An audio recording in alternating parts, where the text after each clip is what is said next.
Hi guys, so Carlos nga pala ulit ng unboxing and everything. Sa video na ito, i-check natin yung bagong version ni LPB which is version 2.0. So tara, mag-start na tayo.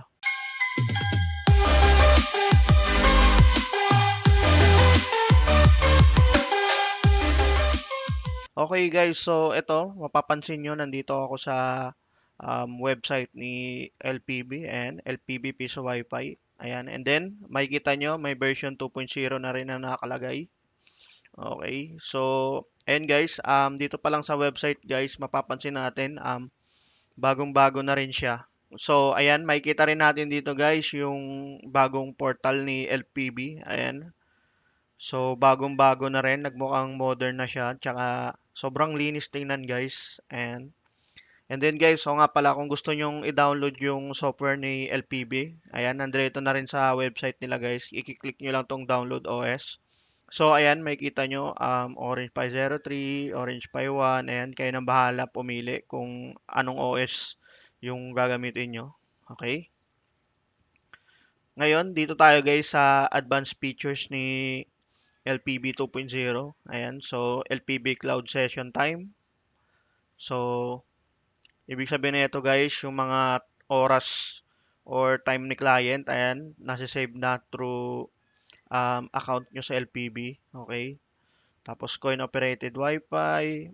Ayan, LPB remote monitoring. So, basic na yan. Alam na natin yan. Machine transfer, bandwidth and traffic control, sales tracking, buy time and data. Alam na natin yan. PPPoE server. Alam na din natin yan. Voucher, e-load, cash in. Ayan, multi-sub bendo, fully customized team. Tapos e-payment. Ito guys, tingin ko bagong-bago tong e-payment na to. Ayan. So, maganda to guys if ever mga client nyo is tinatamad pumunta doon sa location ng vendor nyo para hindi na sila maghulog. Ayan. So, gagamit na lang sila ng GCash or Maya through portal. Ayan guys. Automatic magkakaroon na sila ng um, time kung sakaling mag-avail sila ng e-payments. Okay? So, dito sa baba, LPB PisoNet and phone rental. Okay, ito dito medyo ano ako dito sa e-payments. Excited ako i-try itong e-payments. And kasi halos karamihan ng mga tao ngayon medyo tinatamad maghanap-hanap kung saan maghuhulog eh. Ayan. So, once na makita nila yung Wi-Fi SSID mo na piso Wi-Fi, ayan. So, ang mangyayari pag i-insert coin sila nito guys, so lalabas na lang dito guys is yung GCash or Maya. Ayan. So, pipili na lang sila dito guys kung alin sa dalawang to yung gagamitin nilang pambayad. So, dito naman tayo guys sa may most commonly used hardware. Ayan. So, Raspberry Pi, Orange Pi 1 or PC. Ito, bago na rin to guys, Orange Pi 03. Okay. Tapos yung new Wi-Fi. Walang katapos ang new Wi-Fi.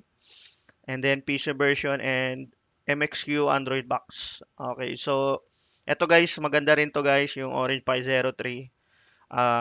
Mas preferred ko to gamitin kaysa dito sa Orange Pi 1 kasi nga ito medyo um, advanced na to guys or mas maganda yung specs niya. Lalo dito guys sa LAN port niya. Okay, kasi itong LAN port niya to guys is gigabit na.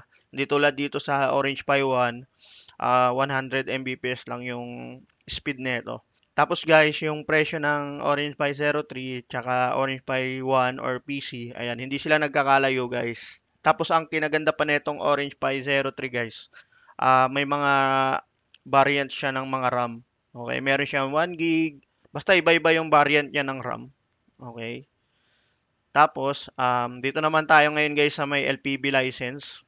So, meron na lang yatang dalawang license yung LPB. Hindi ko lang sure kung may license pa pati yung e-loading. Okay. Pero dito guys sa ano kasi sa website nila is dalawa na lang. Okay? So, merong light version and premium license.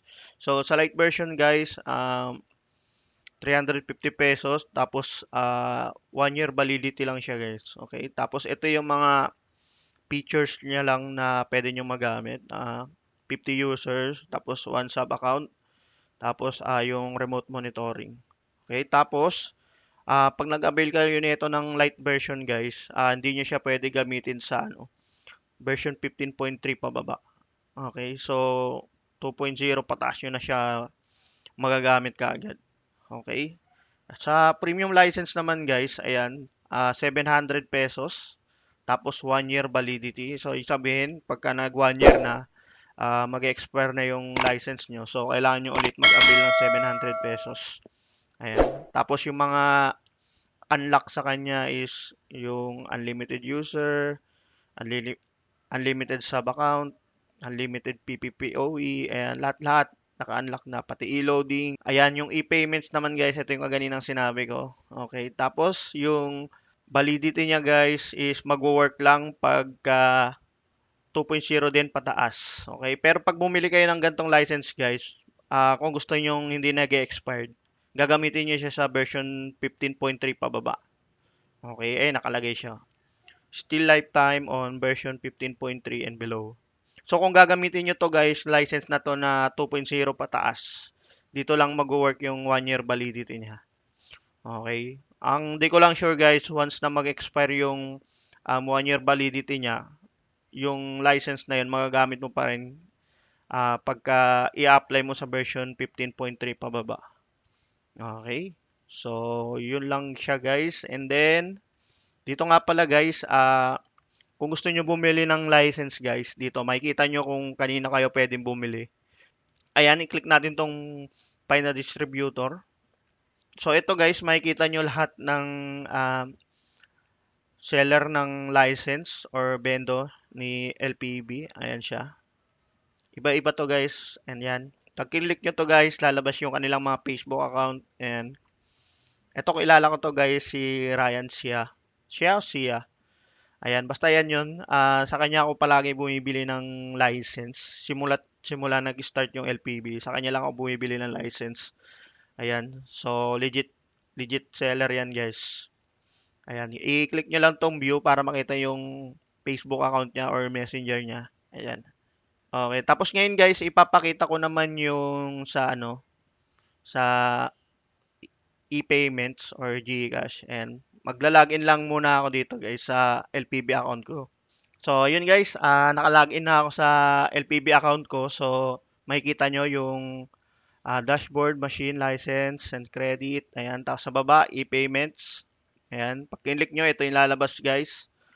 Ayan, so dito lalabas guys yung kita nyo sa e-payments. Halimbawa, ayoko pumunta sa harap ng bendo para maghulog ng coins.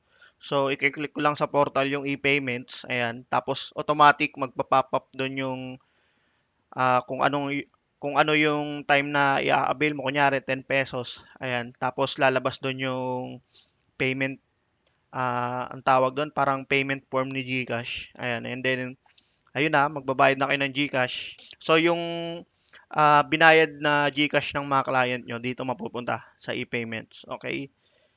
Tapos, guys, may ano pala yun, guys, may kaltas siya. So, kunyari, maghuhulog ako ng 10 pesos.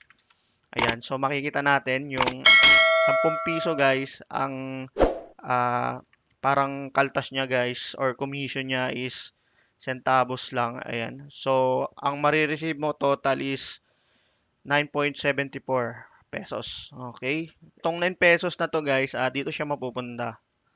Okay. Tapos pag magwi-withdraw naman kayo ng kinita nyo sa e-payments, ayan, click nyo lang tong withdraw. Ayan. Di ko lang sure kung anong gamit nila rito guys, kung GCash din yata. So pag nag-withdraw kayo sa GCash nyo siguro to i-send or Maya. Okay. Tapos dito guys, sa transaction, tingin ko dito lalabas yung mga logs. Kung sino yung mga naghulog, ganyan. Ayan. So, yun lang guys.